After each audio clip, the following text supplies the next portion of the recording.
Welcome friends, स्वागत है आपका आईटी लर्निंग पॉइंट में। This is your education your way.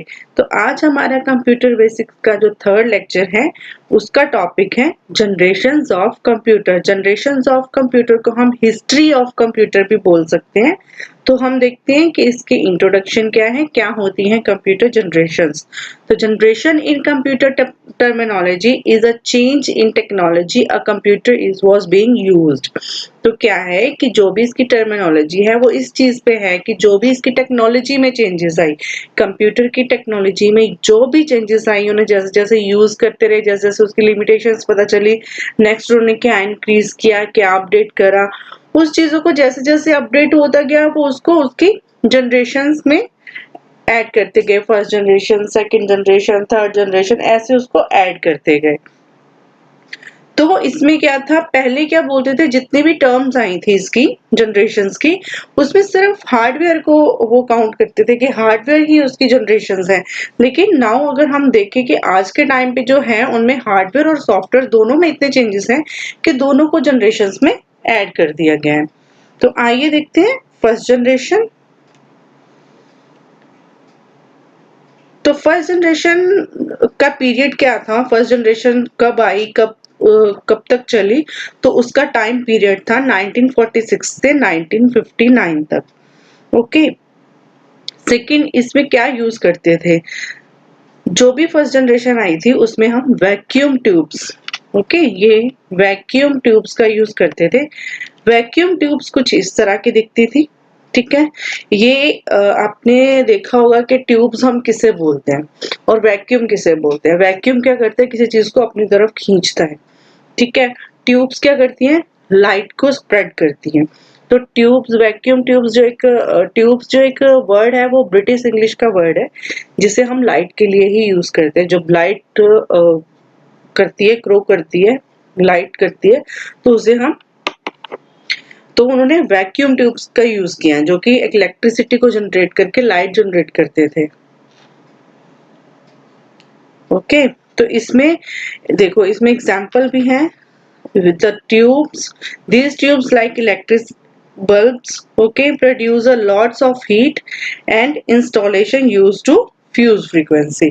तो पहले के जो कंप्यूटर्स थे ना, उनको हम ज्यादा कामों के लिए यूज नहीं करते थे, उसको सिर्फ हीट, टेम्परेचर वगैरह इन चीजों में ही यूज किया जाता था। जहाँ टेम्परेचर चेक करना हो, फ्रीक्वेंसी चेक करनी है, क्योंकि एनालॉग कंप्यूटर्स थे पहले वाले, तो कुछ ऐसे दिखते थे। तो जो सबसे पहला कंप्यूटर दुनिया में आया था वो 15 किलोमीटर के एरिया में फैला हुआ था। इतना बड़ा कंप्यूटर था वो, उसमें इतनी सारी वैक्यूम ट्यूब्स थी। और उसको क्या था कि उसको इतनी हीट, वैक्यूम ट्यूब्स होने की वजह से इतनी ज्यादा हीट जनरेट होती थी, उसमें बहुत ज्यादा हीट जनरेट होती थी, जिसकी वजह से एसी होना उसके लिए कंपलसरी था। विदाउट एसी वो वर्क ही नहीं कर पाते थे, क्योंकि आपने देखा होगा जो पहले, अभी तो हम ट्यूब्स यूज करते हैं व्हाइट लाइट वाले, जो कि इतनी हीट जनरेट नहीं करते, पर आपने देखा होगा जो येलो बल्ब्स होते थे पहले, जो येलो लाइट प्रोड्यूस करते थे, वो गर्म हो जाते थे। देखा होगा आपने, अपने पहले के टाइम में देखा होगा। अभी तो नहीं यूज होते, पर आज से 10-15 साल पहले वो यूज होते थे। आज भी कई लोग करते हैं उन्हें यूज, वो बहुत हीट जनरेट करते हैं, ठीक है। कई बार इतनी हीट होती है कि उसपे हम कहते हैं कि उसपे पानी नहीं, पहले अपने देखो कवर करके रखते थे बल्ब वाले एरिया को, ताकि उस पानी ना पड़े, उसपे कुछ पड़े, क्योंकि वो इतनी हीट होती थी कि वो फट जाते थे। तो उसमें यही चीजों का वर्क होता था, उसमें वैक्यूम ट्यूब्स यूज होती थी। ओके। तो इसकी कुछ फीचर्स हैं, या इसके कुछ चीजें हैं जो मेन है। ये अनरिलायबल होते थे, इतना इन पर रिलायबल नहीं रह सकते थे। ये सिर्फ मशीन लैंग्वेज को सपोर्ट करते थे, बहुत कॉस्टली होते थे, बहुत ज्यादा हीट जनरेट करते थे। स्लो इनपुट आउटपुट डिवाइसेस होती थी इसकी, ह्यूज साइज, बहुत बिग साइज के होते थे, लार्ज साइज के होते, नीड ऑफ एसी कंपल्सरी थे। नॉन पोर्टेबल, बहुत बड़ा साइज होने की वजह से नॉट पोर्टेबल हो गए, ठीक है। और कंज्यूम्स लॉट्स ऑफ इलेक्ट्रिसिटी, बहुत ज्यादा इलेक्ट्रिसिटी की जरूरत पड़ती थी। तो ये थे हमारे फर्स्ट जनरेशन के कंप्यूटर। तो नेक्स्ट है हमारे second generation computer. Second generation computer का टाइम पीरियड रहा है हमारा 1956 to 1963, ठीक है, ये उसका टाइम पीरियड था। और इसमें क्या किया गया, वैक्यूम ट्यूब्स को थोड़ा उसको हटा के कुछ उन्होंने अलग सोचा, कुछ अलग किया, तो ट्रांजिस्टर्स लेके आए, ट्रांजिस्टर टेक्नोलॉजी यूज करनी शुरू करी। जब ट्रांजिस्टर टेक्नोलॉजी यूज करी तो ऑटोमेटिकली उसका साइज भी छोटा हो गया, क्योंकि वैक्यूम ट्यूब्स का साइज आपने देखा था और ये ट्रांजिस्टर्स की एक लुक है, ऐसी लुक में थे ट्रांजिस्टर्स। तो इसका साइज छोटा होने की वजह से कंप्यूटर का साइज भी छोटा हो गया। लाइक वो अब पहले इतना बड़ा होता था कि उसके एक पूरा रूम चाहिए होता था उसको इंस्टॉल करने के लिए। अब क्या है, थोड़ी कम जगह हो गई, ठीक है, कम स्पेस को वो हायर करने लग गया। अब क्या था, इसमें ट्रांजिस्टर यूज होने लगे तो कुछ और अपडेशंस आई। और अपडेशंस क्या आई, उसमें पहले वाले जो थे उसमें सिर्फ लोअर लेवल की लैंग्वेज, जो कि बाइनरी लैंग्वेज, जो कि एक ह्यूमन के लिए अंडरस्टैंड करना बहुत ही, यूजर के लिए बहुत ही मुश्किल थी। तो अब उन्होंने कुछ लैंग्वेज में भी अपडेशन करी। तो वो लैंग्वेज में क्या अपडेशन हुई, कुछ मिडिल लेवल की प्रोग्रामिंग लैंग्वेज स्टार्ट हुई, लाइक फॉर्ट्रान एंड कोबॉल। ओके, ये यूज हुई। और ये जो सेकेंड जनरेशन के कंप्यूटर से, इसमें बैच प्रोसेसिंग स्टार्ट हो गई, मल्टी प्रोग्रामिंग ऑपरेटिंग सिस्टम आ गए, जिससे बैच प्रोसेसिंग और मल्टी प्रोग्रामिंग स्टार्ट हो गई, ठीक है। और ये क्या हुआ, ये पहले से थोड़े रिलायबल हो गए, स्मॉलर साइज हो गया, जनरेट लेस हीट हो गई इसमें, ठीक है, लेस इलेक्ट्रिसिटी कंज्यूम करता था, faster than first generation computer. वो तो ऑब्वियस है, अगर कुछ इंक्रीज ये किया है तो उसमें कुछ तो पुरानी लिमिटेशंस को उन्होंने खत्म किया होगा। स्टिल एक ही चीज इसमें कॉमन थी कि ये अभी भी बहुत ज्यादा कॉस्टली थे, एसी की रिक्वायरमेंट इनमें भी उतनी थी, ठीक है। बस इसमें ये था कि ये दोनों लैंग्वेज को सपोर्ट करने लग गया, असेंबली को भी और मशीन लैंग्वेज को भी। आइए देखते हैं थर्ड जनरेशन में क्या चेंजेस हुई। तो थर्ड जनरेशन का जो टाइम पीरियड था वो था हमारा 1965 टू 1971, ठीक है। तो ये सारे एक रफली कंसीडर्ड पीरियड्स होते हैं, ये एग्जैक्ट हम नहीं कह सकते, क्योंकि जब स्टार्ट हुए और कब खत्म हुए, जब ये खत्म यूज होने खत्म हुए ना, तब तक अभी नई जनरेशन आती है, फिर भी ये काम करते रहते हैं। धीरे धीरे इनका यूज कम किया जाता है। ये तो आपने आज भी देखा हो कि हम किसी भी चीज को इतनी जल्दी एक्सेप्ट नहीं करते हैं, ठीक है। तो 1965 टू 1971 तक इसका जो टाइम पीरियड रहा है, इसमें क्या हुआ कि सेकेंड जनरेशन में ट्रांजिस्टर्स आए, ठीक है। यहाँ पे उनको रिप्लेस कर दिया गया इंटीग्रेटेड सर्किट्स के साथ, जो कि आईसी टेक्नोलॉजी भी बोला जाता है उनको। ये किसने इन्वेंट किया था, जैक किलबाय ने किया था, इसे इन्वेंट किया था। तो इसमें और क्या चेंजेस हुई, इसमें लैंग्वेजेस की और हाई लेवल की लैंग्वेज यूज होने लग गई, जो कि एक यूजर के लिए और भी ज्यादा इजी हो गया, ठीक है। इसमें फोर्ट्रान 2 जो उसकी आ गई जनरेशन, उसकी भी आ गई, ठीक है।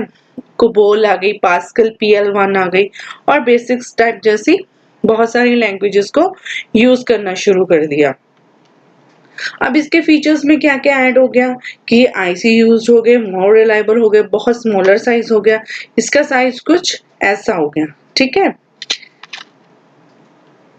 Smaller size, generate less heat, faster, less maintenance. अब साइज में इतना छोटा हो गया कि उसकी मेंटेनेंस ऑटोमेटिकली कम हो गई। कॉस्टली, अभी भी कॉस्टली थे, एसी रिक्वायर्ड अभी भी था, तो कुछ चीजें अभी भी उसमें कॉमन थी, स्टिल वही चल रहा था। कंज्यूम लेस इलेक्ट्रिसिटी और सपोर्टेड हाई लेवल लैंग्वेजेस। तो ये इसके फीचर्स में ऐड हो गया। नेक्स्ट हम देखते हैं फोर्थ जनरेशन। तो ये है हमारी फोर्थ जनरेशन, जो आजकल हम सब देखते ही हैं, ठीक है। इससे भी आगे आ गई है एक, इससे भी आगे एक जनरेशन है जो हम आजकल यूज कर रहे हैं, ये जो अभी हम थोड़ा टाइम पहले यूज करके हटे हैं, ठीक है। तो अभी देखो इन्होंने टाइम पीरियड यहाँ पे इसका बताया हुआ है 1971 टू 1980, लेकिन हमने बहुत टाइम तक इनको यूज किया है, ठीक है। अभी भी कुछ लोग इसी चीज को यूज करते हैं।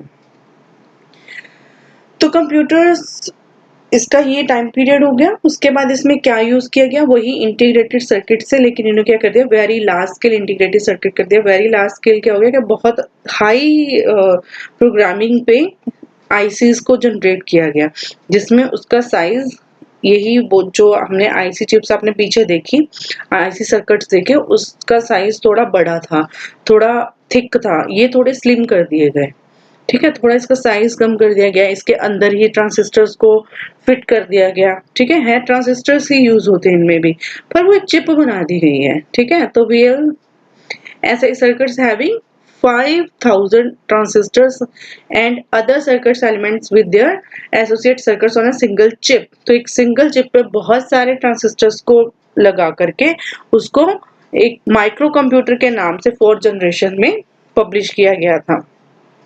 इसमें और ज्यादा इंक्रीमेंट्स हुए, इसमें हाई लेवल की लैंग्वेजेस आ गई, सी प्लस प्लस, डेटाबेस हमने यूज करना शुरू कर दिया।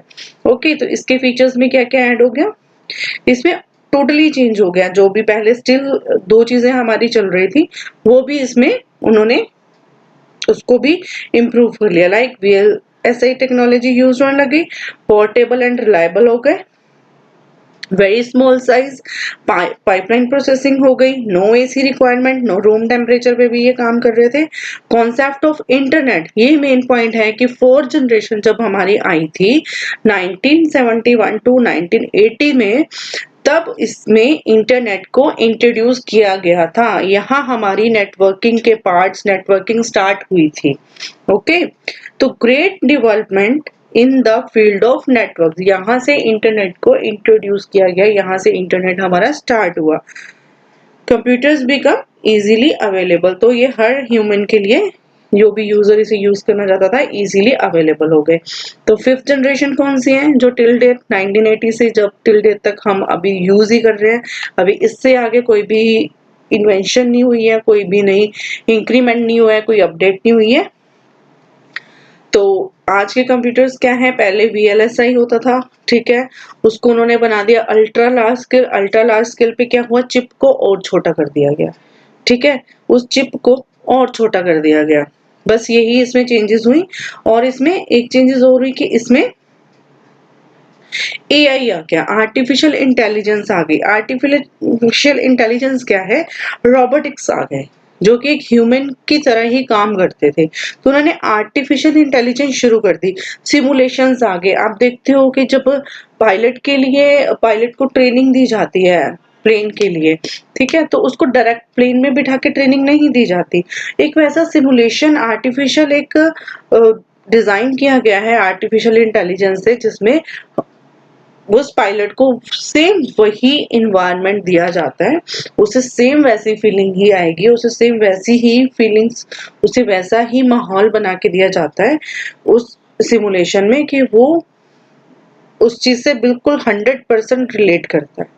ठीक है, तो उसको ट्रेनिंग दी जाती। तो बहुत सारी ऐसी चीजें हैं जिनको हम डायरेक्ट उसमें बिठा के या डायरेक्ट उसमें ले जाकर के ट्रेनिंग नहीं दी जाती, उसके लिए हम आर्टिफिशियल इंटेलिजेंस का यूज करते हैं। ठीक है, तो ये रोबोट हमारा क्या है, रोबोट एक आर्टिफिशियल इंटेलिजेंस का बहुत बड़ा एग्जाम्पल है।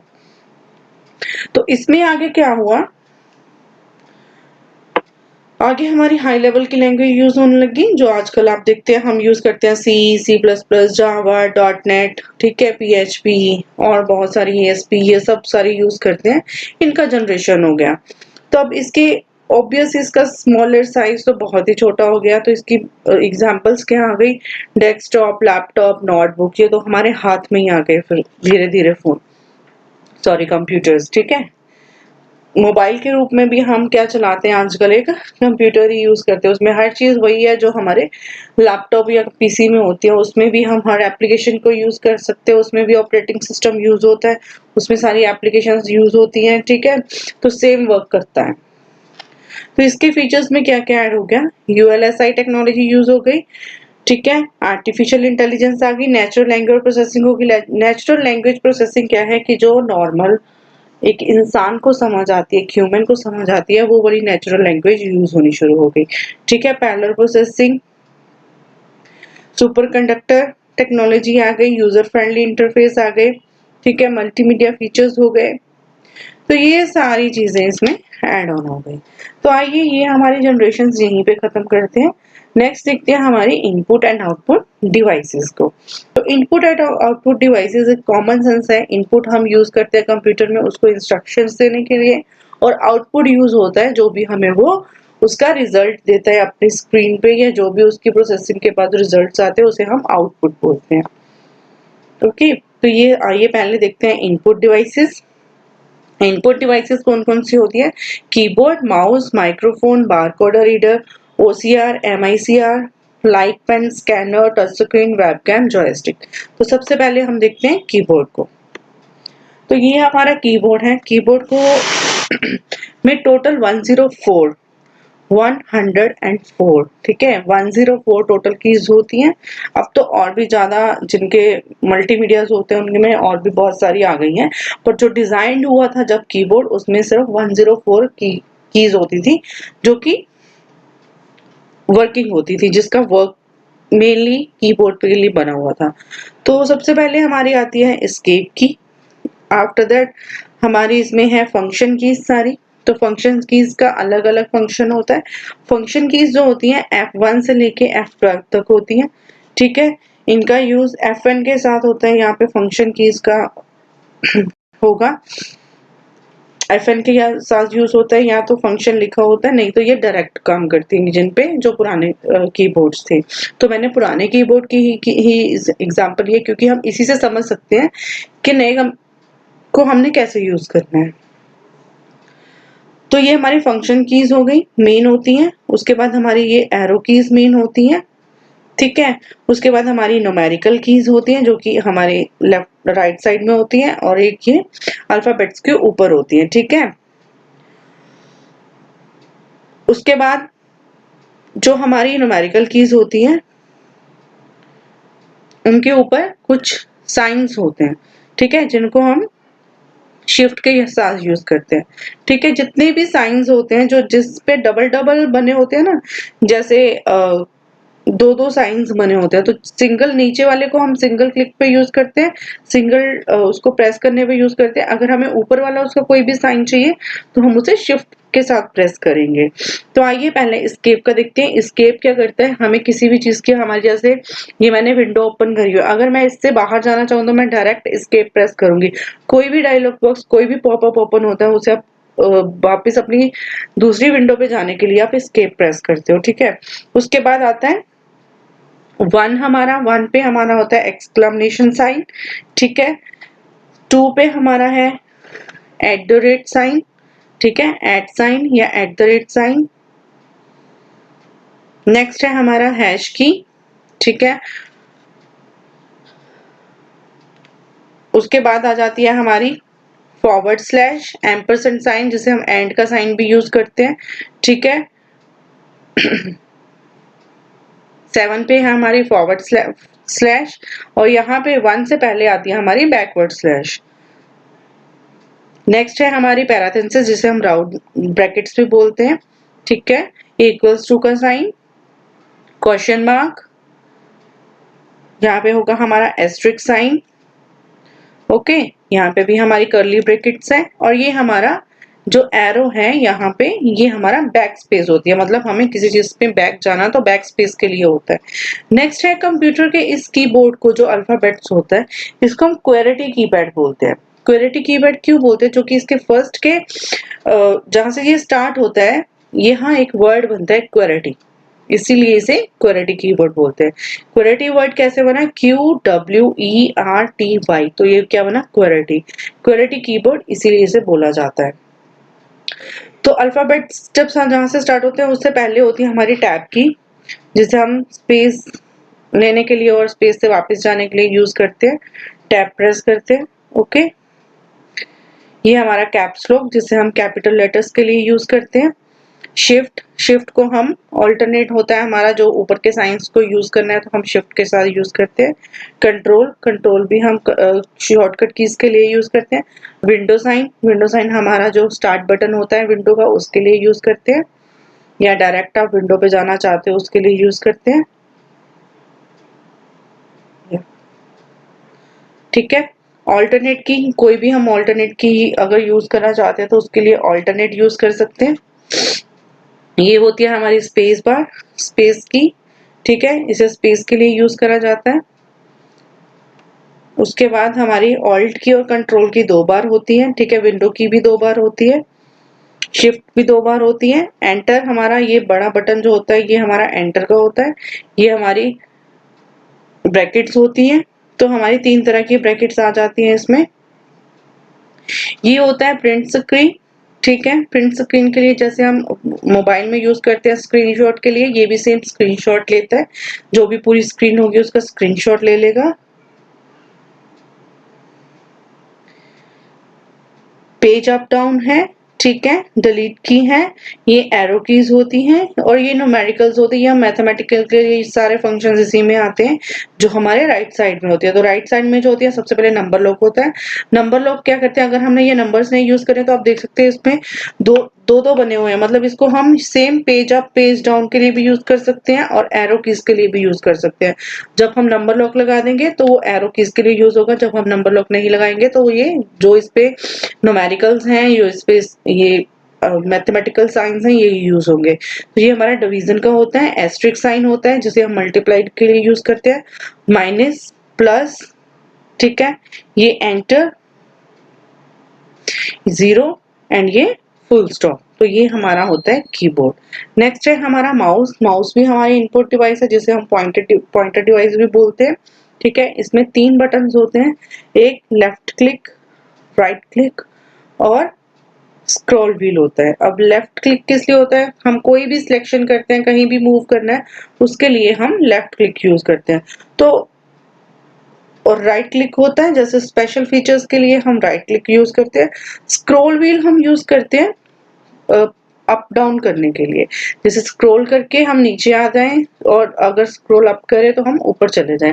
जैसे आपने कोई डॉक्यूमेंट, पीडीएफ फाइल, कुछ नोट्स वगैरह ओपन करे हैं तो वो कोई भी वेबसाइट ओपन करी, कुछ भी ओपन किया, अगर उसमें ज्यादा पेजेस हैं, ज्यादा उसमें लेंथ है तो उसको अप डाउन करने के लिए आप यूज कर सकते हो, ठीक है। और माउस में क्या था, सबसे पहले जो माउस आए थे उसमें ट्रैक बॉल होती थी, नीचे बॉल होती थी, तो बॉल के साथ वो मूव करता था। अब कौन से माउस आ गए हैं, अब तो लेजर माउस आ गए हैं, ठीक है। लेजर लाइट से वो वर्क करते हैं। आपने देखा होगा माउस को उठाओ तो उसके नीचे लाइट होती है, तो वो उसी से मूव करता है। तो पहले वायर वाले यूज होते थे, ठीक है, उनमें जैक भी दूसरा होता था। धीरे धीरे यूएसबी वाले आए, अब तो वायरलेस आ गए जो कि ब्लूटूथ से कनेक्ट हो जाते हैं।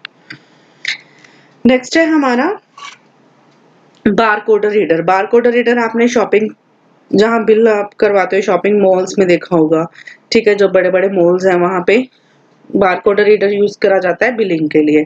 जो एक कोड को स्कैन करते हैं वो ये हमारा, ये वाला जो कोड होता है इसे बारकोड बोलते हैं, और ये जो इसका स्कैनर होता है इसे बारकोड रीडर बोलते हैं।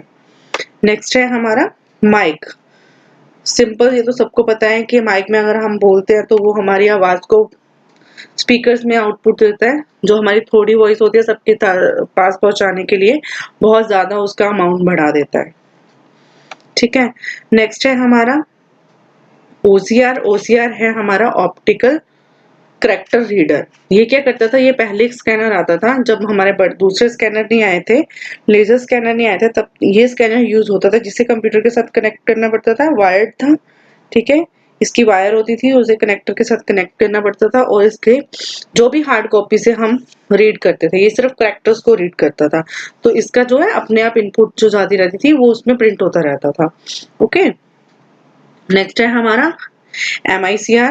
MICR क्या है, MICR एक कोड होता है जिसको ये रीड करता है। ये मोस्टली यूज होता है बैंकिंग में, बैंक्स में यूज होता है। जैसे ये हमारा एक एग्जांपल है, जो भी डीडी होते हैं, ड्राफ्ट्स होते हैं, ठीक है, चेक होते हैं, उन पे होता है एक MICR कोड। जैसे लाइक की एग्जांपल है, ये हमारा MICR कोड है, तो इसको रीड करता है जिससे उनके पास सारी इनपुट आ जाती है कि कौन सी डिटेल्स किसका है, वो किसका नहीं है अकाउंट, ठीक है।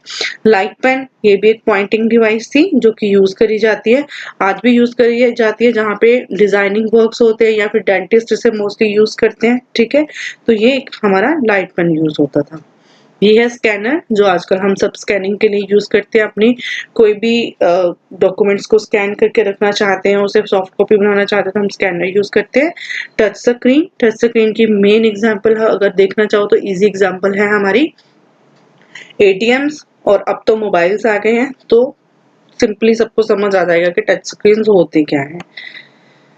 वेब कैमरास, वेब कैमरास क्या करते हैं, आपकी पिक्चर को, जो भी आप कोई भी वेब कैम यूज करते हो तो आपकी वो एज इट इज जो रियल टाइम की जो आपकी इमेज होती है वो दूसरे इंसान को या दूसरे यूजर को डिलीवर करता है, दिखाता है, उसे आउटपुट देता है।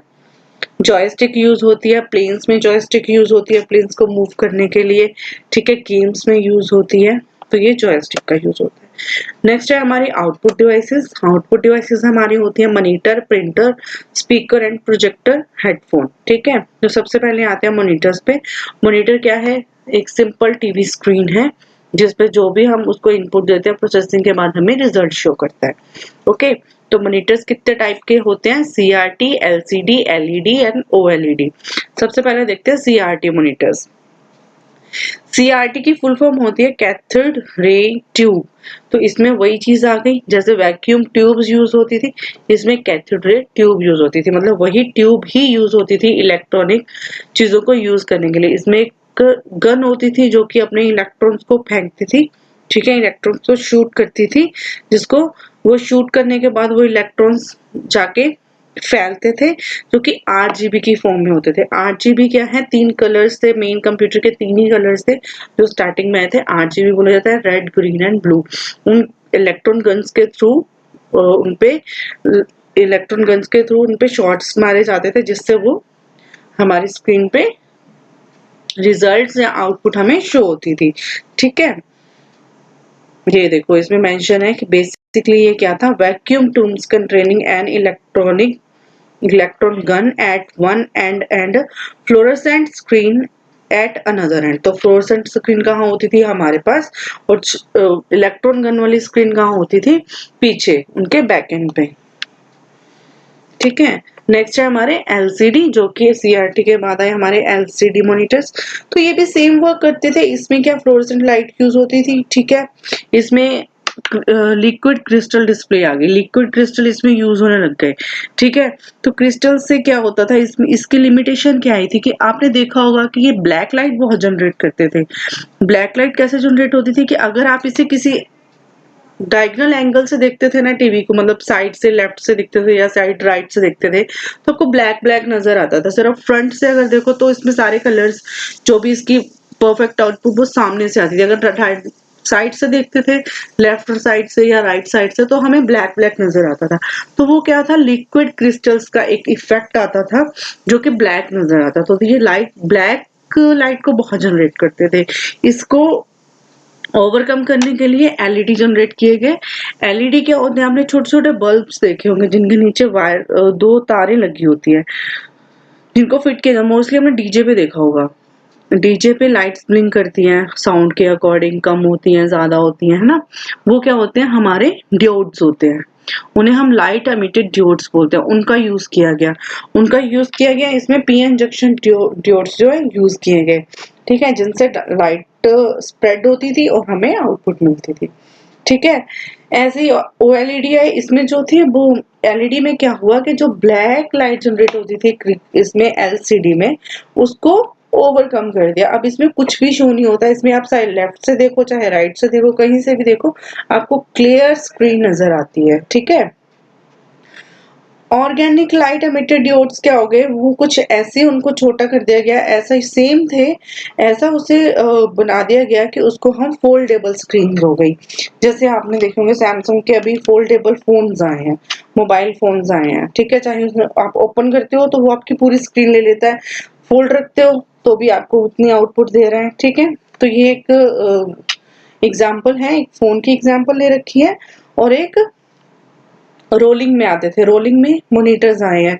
आपने देखा होगा बहुत सारे पतले पतले स्क्रीन होते हैं जिसे हम फोल्ड भी कर सकते हैं, रोल भी कर सकते हैं। तो ये सारी क्या आती है? हमारी मॉनिटर्स की टाइप्स जो अभी हम लेटेस्ट यूज कर रहे हैं। नेक्स्ट है हमारे प्रिंटर्स। तो प्रिंटर्स 2 तरह के होते थे, impact printer and non impact printer. अब प्रिंटर किस चीज के लिए यूज करे जाते हैं? जो भी हमारे पास सॉफ्ट कॉपी पड़ी है, जैसे ये मेरे पास जो भी डायग्राम मैंने यहाँ पे बना रखा है प्रिंटर्स का, मैं इसका हार्ड कॉपी चाहती हूँ। हार्ड कॉपी मीन्स मैं इसे अपने हाथों में चाहती हूँ, किसी पेपर पे सेम प्रिंट चाहती हूँ। तो मुझे हाथ से तो सेम नहीं बनेगा, लेकिन मुझे सेम चीज चाहिए, तो मैं इसे प्रिंटर में कमांड दूंगी, प्रिंट इसको सेम एज इट इज एक पेपर पे उतार के मेरे को हार्ड कॉपी दे देगा। तो सबसे पहले जो इम्पैक्ट प्रिंटर आते थे उसमें क्या था, मैनुअल वर्क बहुत ज्यादा होता था, ठीक है। तो उसमें डेजी व्हील यूज होते थे, डॉट मैट्रिक्स यूज होते थे। तो डेजी व्हील में क्या होता था, एक व्हील होती थी प्रिंटर में, ये आप देख सकते हैं, आपने टाइपराइटर्स देखे होंगे, जो एडवोकेट के पास बैठे होते हैं टाइपराइटर्स, उनके पास होते हैं, ठीक है। तो हाँ, कोर्ट के बाहर भी आपने देखे होंगे। तो ये डेजी व्हील होता है, ये जो राउंड सा आपको छोटा सा दिख रहा है, ये पूरा गोल होता है। इसमें सारे जो भी कीबोर्ड पे जितनी कीज होंगी वो सारे इसमें व्हील्स में ऐसे बनी होंगी, ठीक है। व्हील्स में सारी जगह पे अल्फाबेट्स और शब्द होगा, पर इसको मैनुअली पोर्ट करना पड़ता था, लेफ्ट से राइट, फिर लेफ्ट से राइट, राइट से लेफ्ट लेके जाना पड़ता, राइट से लेफ्ट लेके जाना पड़ता था, ठीक है। उसके बाद आई जो इंक्रीज हुआ तो फिर डॉट मैट्रिक्स आए। डॉट मैट्रिक्स से भी एक व्हील यूज होता था जो कि डॉट्स में जो भी लिखता था उसे डॉट्स में लिखता था। जैसे ये एग्जांपल है, ई लिखी हुई है और एस लिखी हुई है, तो उसे डॉट्स में लिखता था, वो हर आउटपुट को डॉट्स में लेता था, ठीक है। उसके बाद नॉन इम्पैक्ट प्रिंटर, जिसमें मैनुअल काम खत्म कर दिया गया और बाकी टेक्निक्स को यूज किया गया जो कि आजकल चल रही है, जिन्हें हम लेजर भी बोलते हैं। इंकजेट आ गए, थर्मल आ गए और लेजर आ गए। इंकजेट कौन से होते हैं, जिसमें कलर्स, जो आपने कलर प्रिंटर्स देखे हैं, मल्टी आते हैं, उनमें कलर इंजेक्ट करने पड़ते हैं। इंजेक्ट मतलब उनमें कलर को इंजेक्ट करना पड़ता है, फिर वो कलर इनपुट देते हैं, ठीक, आउटपुट देते हैं, सॉरी। तो थर्मल जो आपने देखे हैं हमारे मोस्टली यूज होते हैं जब उसमें एटीएम में प्रिंट निकलती है, हमारी रिसिप्ट निकलती है, ठीक है। या फिर आपने पेट्रोल पंप्स पे जो हमारे, हाँ, कार्ड्स के लिए मशीन यूज होती है, जब हम ऑनलाइन पेमेंट करते हैं, कार्ड से पेमेंट करते हैं, तो एक रिसिप्ट निकलती है पेपर पे हमारी डिटेल की। तो वो कौन से प्रिंटर्स होते हैं, उसमें थर्मल प्रिंटर्स यूज किए जाते हैं। लेजर प्रिंटर्स नॉर्मल जो black and white printers use होते हैं, आजकल हर जगह यूज होते हैं, हम पर्सनल यूज भी करते हैं, ऑफिस में यूज करते हैं। इनकी कैपेसिटी बहुत ज्यादा होती है, जबकि कलर इंकजेट की कैपेसिटी 500 तक होती है प्रिंट आउट्स निकालने की। उसके बाद इसकी इंक बड़ी जल्दी चेंज करनी पड़ती है, ठीक है, बहुत जल्दी इसकी इंक को चेंज करना पड़ता है। पर लेजर में क्या है, इसकी बहुत ज्यादा 1000-2000 की कैपेसिटी होती है।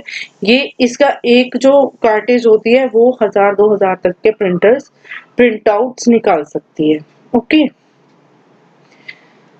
नेक्स्ट है हमारी जो बाकी की हमारी आउटपुट डिवाइसेस हैं, स्पीकर्स, जो कि हमारे साउंड को, हम साउंड की आउटपुट देते हैं। हम अगर कम किसी चीज की आवाज है तो हम स्पीकर्स कनेक्ट करते हैं, जिससे हमारी आवाज बहुत ज्यादा बढ़ जाती है। प्रोजेक्टर्स को भी हम सेम एट इज किसी बड़ी चीज पे हम किसी अपने प्रोजेक्ट को शो करना चाहते हैं, उसके हम प्रोजेक्टर्स शो यूज करते हैं आउटपुट के लिए, क्योंकि हम कंप्यूटर या लैपटॉप में नहीं यूज कर सकते। जैसे हमें देखा होगा ऑफिस में प्रेजेंटेशंस होती हैं, या फिर कॉलेज स्कूल में प्रेजेंटेशंस होती है, बच्चों को पढ़ाया जाता है डिजिटल, वहाँ पे प्रोजेक्टर ही यूज किए जाते हैं। हेडफोन्स भी सेम एज स्पीकर्स होते हैं, पर स्पीकर्स क्या होते हैं, वाइडली स्प्रेड करता है साउंड को, बट हेडफोन और ईयरफोन क्या करते हैं, सिंगल पर्सन के लिए यूज होते हैं। सो फ्रेंड्स, ये था मेरा आज का कंप्यूटर बेसिक्स का टॉपिक, जो कि generation of computers and input output devices of computer थे। तो कैसा लगा आपको ये मेरा थर्ड लेक्चर? आपको मेरी वे ऑफ टीचिंग कैसी लगती है, आप मुझे कमेंट करके बता सकते हो। अगर आपको लगता है कि मुझे इन चीजों में कुछ ऐड ऑन करना चाहिए तो वो भी आप मुझे बता सकते हो। तो please like, share and subscribe my channel. Thank you.